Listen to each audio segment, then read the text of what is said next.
Hey, what's going on, guys? And with an here, welcome back to another video. Today we're going to be talking about Sans and his secret back room that you can find in Undertale.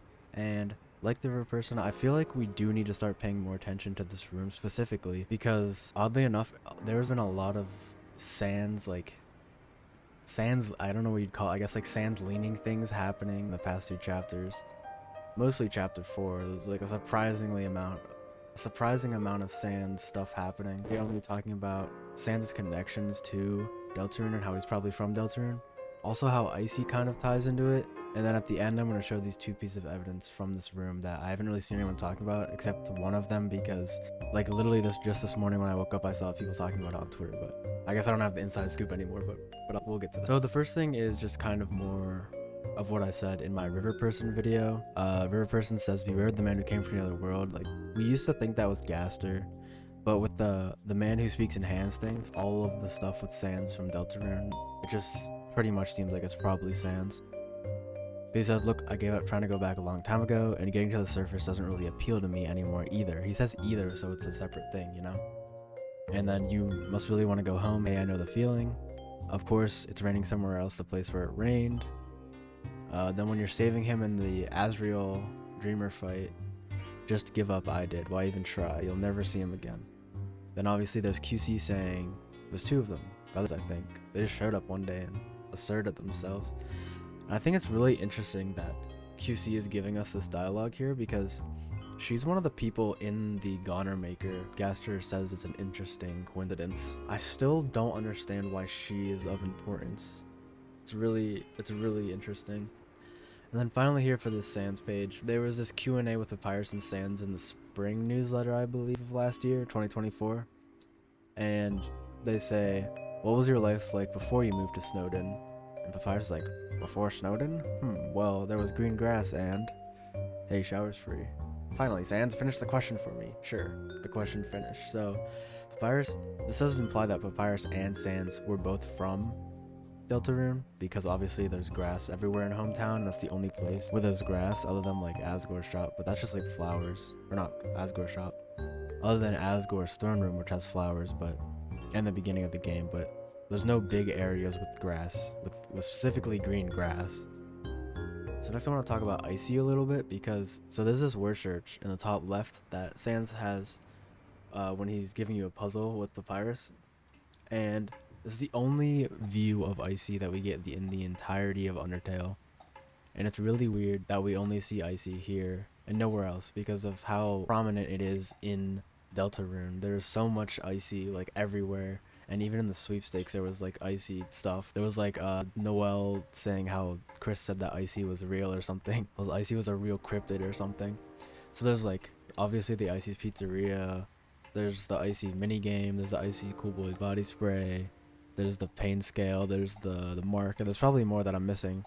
There's something interesting about like the whole like, oh, the pipes, they're in the pipes thing that Tenna says in chapter 3. Those are actually Icy. I have this picture in the bottom right.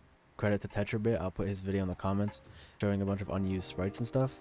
And like this sprite was blacked out, which is really weird and interesting that Toby decided to do that. Just like, why is Icy everywhere? Like, is it just bait, or is Icy actually like somehow insanely relevant? I don't know. I'm really interested to see. I'm guessing that probably means Icy is a dark world at some point.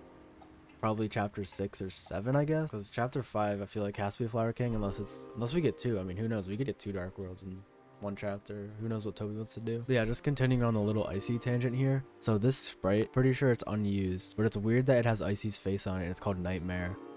And then people call like this thing in the chapter 3 secret boss, the little thing you fight in the Zelda mode, called it Eram. I'm pretty sure that's its name because the song that it plays right before you fight is called Eram, and Eram backwards is Mare. And I've seen people talk about this where it's like, oh, it's almost saying nightmare because it's like backwards Eram, like Eram backwards is Mare. So I was thinking how to fight the night you need to fight Eram, and then Nightmare obviously is like night, like the roaring night, because it's like backwards because you're fighting Eram first and then the night, just like Eram backwards is Mare forwards and then night, you know?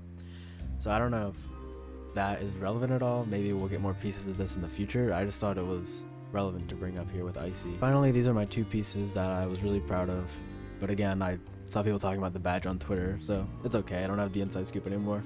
I'm just trying to get it to more people.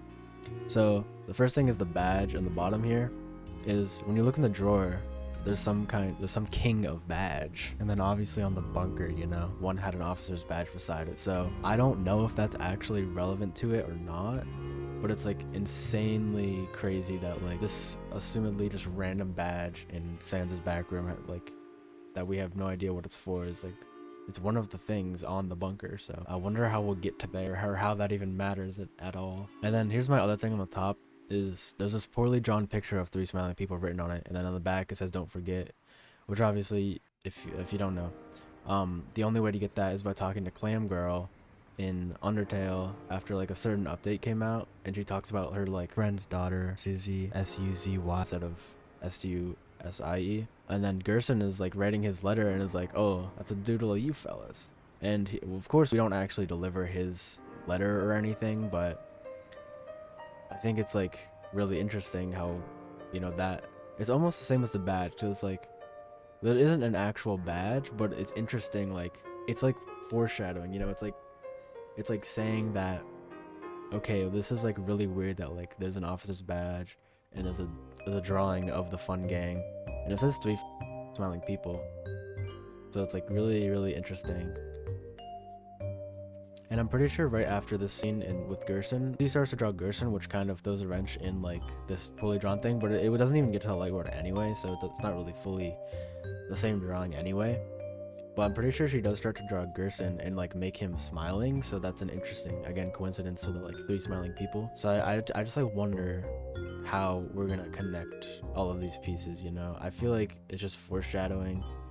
And Sans' room, we need to pay attention to it more, because it also has the blueprint with the strange writing, and it's always with wingdings, or just like when Toby wants to insinuate that there might be wingdings involved, he's like, handwriting, or is it just a font you can't read or something? That's what it always says when we think it might be wingdings. It's the same thing with the Valentine's newsletter. So yeah, and obviously just like the machine in his room. What is that machine? Probably what got him to Undertale. But yeah.